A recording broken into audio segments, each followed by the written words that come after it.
बलबन। बलबन नसीरुद्दीन महमूद की डेथ के बाद ये गद्दी पर बैठा था, बट इसकी जो एरा है वो 1246 से ही मानी जाती है। 1246 से इसने रूल किया था 1287 तक, है ना। अब इसको, इसका जो नाम था, इसको ग्यासुद्दीन बलबन भी कहते थे।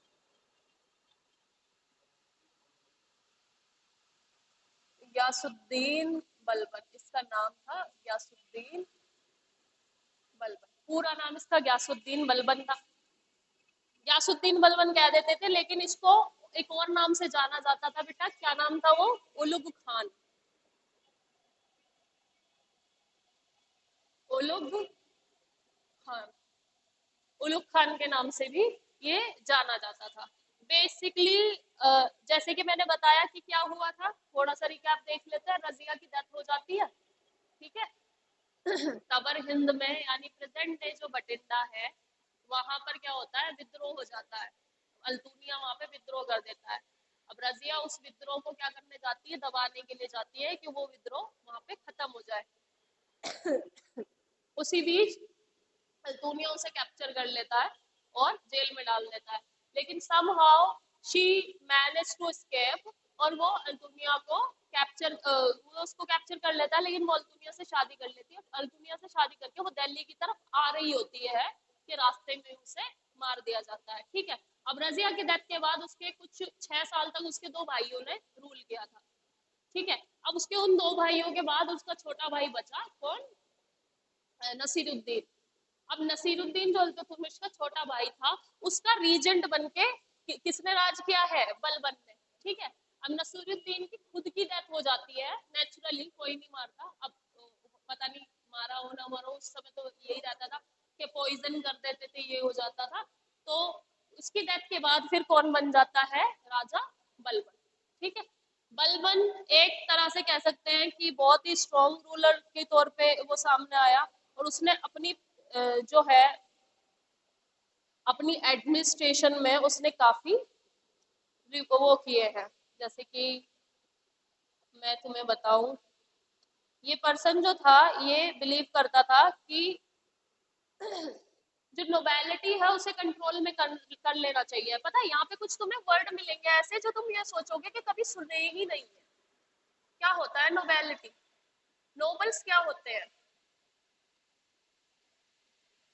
नोबल्स क्या होते हैं, सुने कभी? नोबल्स हमारे यहाँ पे हमारे यहाँ पे के सभी में ही तुमने देखा होगा, आज के टाइम में क्या मंत्री परिषद है, काउंसिल ऑफ मिनिस्टर है। काउंसिल ऑफ मिनिस्टर कौन है? प्रधानमंत्री नरेंद्र मोदी अकेले सरकार नहीं चला रहे ना, उनके साथ कोई बैठा है। कौन कौन है उनका? पहले तो कैबिनेट की बात कर लो। अमित शाह है गृह मंत्री, राजनाथ सिंह है defence minister, finance minister Nirmala Sitharaman है, ठीक है। जनरल वीके सिंह भी उसी उनके कैबिनेट में ही है। तो जो कैबिनेट मंत्री, जैसे कि रेलवे में कौन है? मनसुख मंदाविया, क्या नाम उनका, अश्विनी वैष्णव है, ठीक है।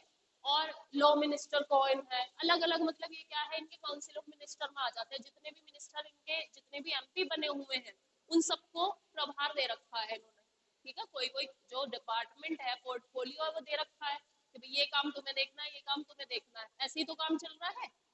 तो उस समय क्या होता था, नोबेलिटी होती थी। नोबेलिटी मतलब जो राजा महाराजाओं को जो सलाह देने के लिए काम करती थी, वो नोबेलिटी होती थी, ठीक है। मंत्री परिषद वाला कॉन्सेप्ट यहीं से डेवलप्ड हुआ है। तो नोबेलिटी होती थी, और नोबेलिटी में क्या होता था कि नोबेलिटी डिसाइड करती थी कि राजा भी कौन बनेगा। सलाह ही ली जाती थी ना कि भाई आपके हिसाब से आप बताओ कि कौन इस पद के लायक है, ठीक है। तो नोबेलिटी को अगर आप कंट्रोल में रखोगे, आपके अकॉर्डिंग वो चलेगी। अगर आप कंट्रोल में नहीं रखेंगे तो वो आपके विरुद्ध क्या करना शुरू कर देते थे? षड्यंत्र करना शुरू कर देते थे। तो बलबन ने पहली चीज तो क्या की? बलबन ने पहली चीज पहले ही बता दी कि भाई ऐसा है, देखो, कोई हंसी मजाक नहीं होगा, मैं राजा हूँ, ठीक है, और मेरे हिसाब से सारी चीजें चलेंगी। तो बलबन ने पहले ही कह दी थी। इसके लिए उसने क्या किया, क्या क्या इन्होंने इंट्रोड्यूस किया? बलबन ने इंट्रोड्यूस किया सजदा, सजदा और पाइबोस। सजदा पाइबोस पता ही है। सजदा मतलब to kneel down, kneel down मतलब झुकना। और पाइबोस जो है ये वर्ड है, ये तो दोनों लॉन्च किए, ठीक है। दोनों सजदा और पाइबोस बेसिकली एक ही है। पाइबोस बेसिकली पता है किसे कहते हैं, कि सुल्तान के जो पैर होते हैं, पैर तो नहीं छूते लेकिन एक तरह से झुक के सुल्तान के जो कहते हैं ना गाउन होता था उसको मतलब kissing of the gown, gown को किस करते थे, जो गाउन होती थी तुमने देखा होगा, बहुत मूवीज में भी दिखाया गया है कि जो सुल्तान होता है उसके गाउन को वो करते थे किस, है ना, मतलब माथे पे लगाते थे समहाउ। तो ये होता था पाइबोस, और सजदा होता था उनके सामने झुकना, कि अगर आप झुक के नहीं गए ना तो गर्दन काट दी जाएगी, ठीक है। तो ये एक रूल था उस समय। तो अब बलबन ने क्या किया कि भाई देखो ऐसा है, सजदा करोगे पाइबोस करोगे, तो उलूग खान ने इसने बलबन ने सजदा और पाइबोस वो कर दिया इंट्रोड्यूस। उसी के साथ साथ इन्होंने क्या किया, रिफ्यूज लाफ एंड जोक, हंसना मना है, ठीक है, रिफ्यूज्ड लाफ एंड जोक, मजाक करना और हंसना कोर्ट में मना है। नोबेलिटी में कोई भी जो महाराजा के आसपास बैठेंगे ना सुल्तान के, नोबेलिटी में ना तो हंसेंगे ना मजाक करेंगे, ठीक है। हंसी मजाक करेंगे तो क्या करेंगे, फ्रेंडली रिलेशन बनाएंगे राजा के साथ, और राजा के साथ फ्रेंडली रिलेशन नहीं बनाया जा सकता। अगर राजा फ्रेंडली हुआ तो क्या होएगा,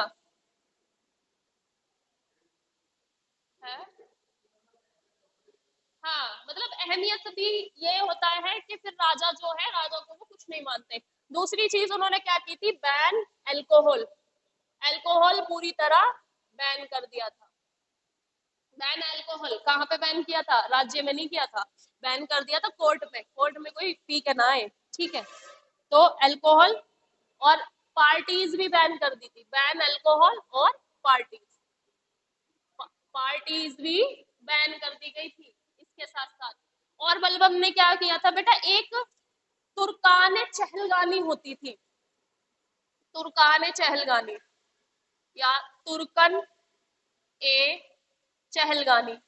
तुर्कन चहलगानी में बेसिकली बेटा 40 नोबेल होते थे, 40 नोबेल होते थे, 40 नोबेल, ठीक है। ये उल्टे तुमिश के टाइम से ही चलता आ रहा है, रजिया के टाइम पे भी थे ये तुर्कन चहलगानी, 40 नोबेल होते थे, ठीक है। तो उसको अभी उन्होंने क्या कर दिया था, अबॉलिश कर दिया था। अबॉलिश मतलब खत्म, के अब कोई 40 नोबल वाला सिस्टम नहीं रहेगा, जिन्हें जिन्हें मैं चाहूंगा वही मेरे कोर्ट में रहेंगे, जरूरी नहीं कि 40 के 40 रहे, जो जिसे जिसे मैं चाहूंगा उन्हें मैं रखूंगा, ठीक है। तो ये था। अब इन्होंने इसके साथ साथ इन्होंने क्या वो किया था, नोरोज इंट्रोड्यूस किया था। नोरोज तुम्हें पता है, नोरोज क्या होता है, पारसी फेस्टिवल होता है, इंट्रोड्यूस नोरोज। ये पर्शियन न्यू ईयर होता है, पर्शियन ईरानी न्यू ईयर जो होता है उसे नोरोज कहते हैं, ठीक है। नोरोज इन्होंने इंट्रोड्यूस किया था और कह दिया था कि मनाओ नोरोज, कोई प्रॉब्लम नहीं, ठीक है। पर्शियन जो है, ईरानी जो है, उनका जो न्यू ईयर होता है, जिन्हें हम पारसी भी कह देते हैं, उसे कहते हैं नोरोज, जो कि उनका न्यू ईयर होता है। और ये इन्होंने इंट्रोड्यूस किया था कि आप मना सकते हैं नोरोज, ठीक है। बलबन ने ये इंट्रोड्यूस कर दिया था। उसके साथ साथ इन्होंने बेटा एक बहुत स्ट्रॉन्ग स्पाइस सिस्टम बनाया था। स्पाइस सिस्टम क्या होता है, स्पाई क्या होते हैं,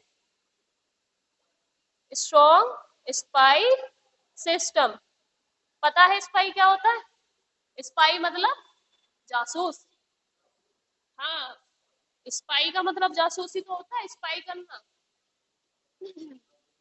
जासूसी करना। तो उन्होंने अपने टाइम में स्पाई इंट्रोड्यूस किए थे, ठीक है। अब अलाउद्दीन खिलजी तो आज हो नहीं पाएगा, अलाउद्दीन खिलजी नहीं हो पाएगा आज। हम बलबन के बारे में पढ़ रहे हैं, अलाउद्दीन खिलजी करेंगे, इसी के बाद आ जाएंगे अलाउद्दीन खिलजी भी। तो अब इनके टाइम पे बेटा क्या हुआ था, मंगोल का इन्वेजन हुआ नहीं हुआ, इनके टाइम पे भी मंगोल बैठे हैं। 1227 में चंगेज खान की डेथ हो गई, 1227 में जो चंगेज खान था उसकी डेथ हो गई थी। ठीक है, अब चंगेज खान की डेथ के बाद एक हमला हुआ है तेर बहादुर का। तेर बहादुर ने हमला किया है। ये कौन था तेर बहादुर? ये भी एक मंगोल था। तेर बहादुर अटैक्ड लाहौर। इसने किस पे अटैक किया था? लाहौर पे।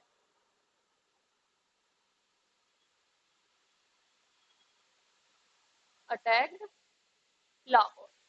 ठीक है, ये इनके टाइम पे हुए हैं। मुल्तान भी कैप्चर कर लिया था, लेकिन बलबन ने फिर अपनी सेना भेज दी और मुल्तान को रिकैप्चर करवा लिया था। ठीक है, और ईरान में मंगोल का एक किंग था जिसका नाम था हलाकू। क्या किया था इन्होंने? इसने लाहौर को अटैक किया एंड कैप्चर मुल्तान। मुल्तान को कैप्चर कर लिया था। अब बलबन ने अपनी सेना भेजी और मुल्तान को क्या करवा लिया बलबन ने? रिकैप्चर। रिकैप्चर मतलब फिर से अपने आधिपत्य में कर लिया। बलबन ने इसे रिकैप्चर करके और मंगोल से कहा कि डिप्लोमेसी की बात होगी भाई, आपस में बैठ के बात कर लेते हैं। तो उन्होंने एम्बेसी भेजी थी ईरान में जो मंगोल किंग बैठा था उसके पास कि आपस में बैठ के बात कर लेते शांति से, डिप्लोमेसी रहेगी। डिप्लोमेसी मतलब लड़ाई झगड़ा नहीं, बात कर लो। ठीक है, तो बलबन ने मुल्तान कैप्चर करके उसके बाद जो हलाकू था ईरान में बैठा था मंगोल किंग हलाकू, उसके यहाँ पे है हलाकू के यहाँ पे हलाकू किंग था ईरान में बैठा था। ये किसका? मंगोल किंग बैठा था, उसके पास एम्बेसी भेजी थी मंगोल किंग हलाकू। तो हलाकू के पास इन्होंने क्या किया? एक एम्बेसी भेज दी थी। किसने? बलबन ने। तो बलबन सेंट एम्बेसी, जैसे राजदूत भेज देते हैं ना अपने।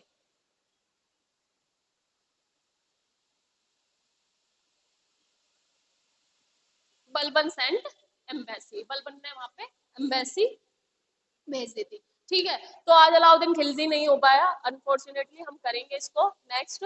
बलबन, ठीक है, नसीरुद्दीन महमूद, नसीरुद्दीन जो था महमूद इसका इल्तुतमिश का बेटा, उसकी डेथ के बाद ये गयासुद्दीन बलबन राजा बन गया था। ठीक है, इसने बहुत ज्यादा सख्त मीजर अपनाए। सख्त मीजर मतलब कोर्ट में इसने सबसे पहले तो तुर्कने चहलगानी खत्म कर दी। 40 नोबेल वाली जो सिस्टम था वो खत्म करके इसने कहा कि पहली बात तो सजदा करोगे सुल्तान को और पाइबोस होगा। पाइबोस मैंने बता दिया, सजदा मतलब झुकना और पाइबोस मतलब वही गाउन को माथे से लगाना, वट एवर इट इज। ठीक है, इंट्रोड्यूस किया Nowruz Persian new year introduce किया था, और हंसना और मजाक करना मना करवा दिया था। उसके साथ साथ अल्कोहल पार्टीज भी बैन करवा दी थी। स्ट्रॉन्ग स्पाइस सिस्टम, जासूसी सिस्टम बहुत स्ट्रॉन्ग किया था कि मेरे खिलाफ कोई वो तो नहीं कर रहा, इंट्रीग्यू यानी कि षड्यंत्र। उसके साथ साथ एक हमला हुआ है, चंगेज खान मर गया था 1227 में। उसके बाद तेर बहादुर ने यहाँ पे अटैक किया है इनके राज्य में, और जिसमें कि इसने लाहौर कैप्चर कर लिया था और मुल्तान कैप्चर कर लिया था। बलबन ने सेना भेज के मुल्तान को तो रिकैप्चर करवा लिया, और ईरान फिर भेजी एम्बेसी, अपना राजदूत भेजा कि भाई बैठ के बात कर लो। ठीक है, ऐसे किसी की टेरिटरी पे कब्जा नहीं करते। ठीक है, हाँ, चंगेज खान के बाद बैठा था ये हलाकू, और इसने तेर बहादुर को भेजा था हमला करने के लिए। अब ये बैठ चुके हैं ईरान में मंगोल, ये वहां से गए नहीं है, ईरान में यही है।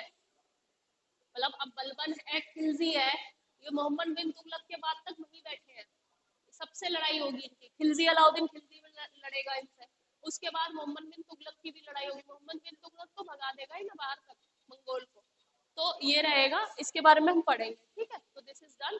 आगे हम नेक्स्ट क्लास में करेंगे। ठीक है, थैंक यू।